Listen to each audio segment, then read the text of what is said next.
Now I want to do some fluorescence and maybe even a multi-channel fluorescence overlay.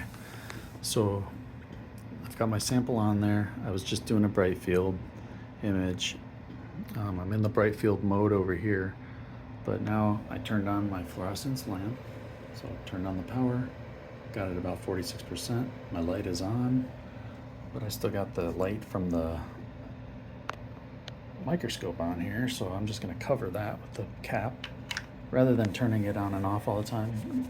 That can save on the wear and tear on the switch, so you just cover it with the cap if you think you're going to be using bright field again. Otherwise it doesn't matter, you can turn it off if you want and then turn it back on, but that toggle switch will wear out over many years. But if you're doing it often, of course, cap is the better way to go.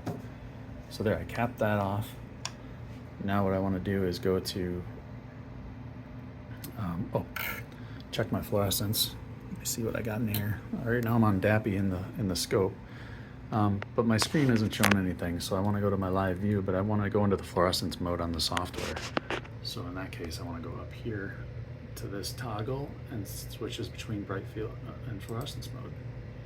So there's fluorescence mode, and now it's giving me this up here. This section up here is kind of telling me what capture sequence I'm on.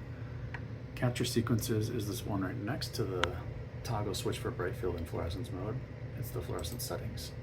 And what that did is it opened up this window here, which tells us these are the ones that we saved so far. So there's a GFP default one, there's a red, green, blue default multi-channel. That's the one we're going to use right now. And then there's a red one, and then there's a couple others that people have created. It looks like you can create as many of these as you want, and you can select which colors down here. We'll obviously only have 3 colors, the red, blue, and green, like this one right here.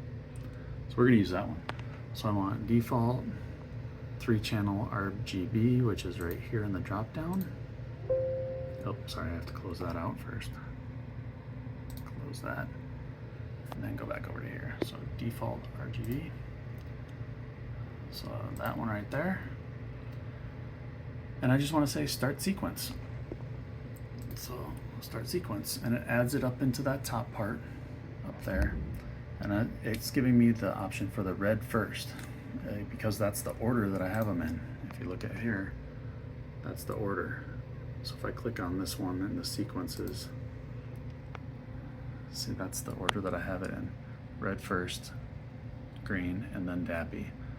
And that's a decent order because DAPI usually should go last, since it's most apt to fade your sample, photo bleach.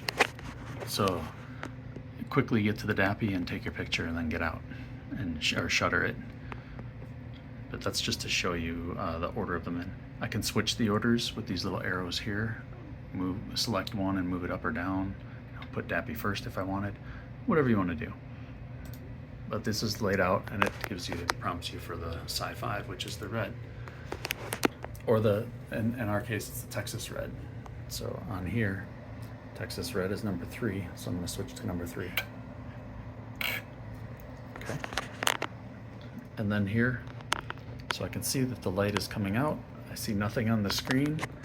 I do want to plunger all the way out because I don't really care about it in the microscope right now, other than it's probably in focus. But I want all the light going to the camera. So right here, I already hit start sequence.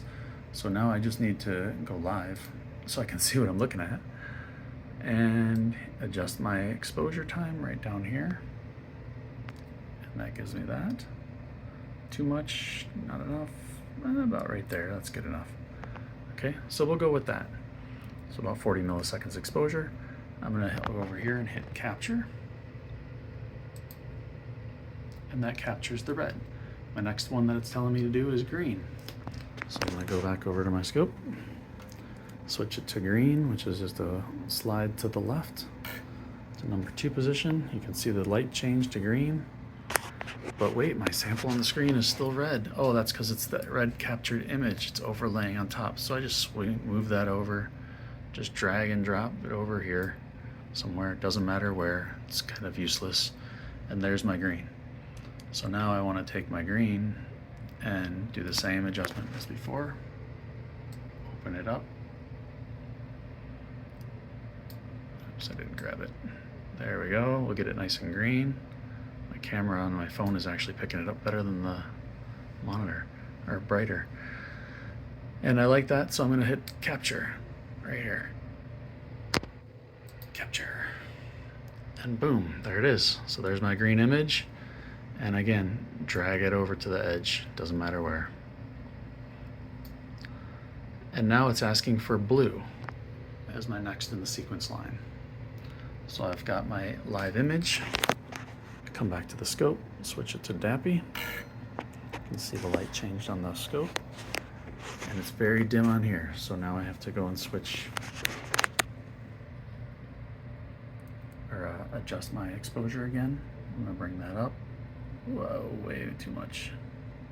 To about right here. So DAPI's got a lot more. It's 253 milliseconds exposure time. And I'm gonna hit the capture. Okay. And right away, did you see that? Right away, it made the composite image of all three. So there's our final image that you can save off and put in your publication or whatever you need to do. All right.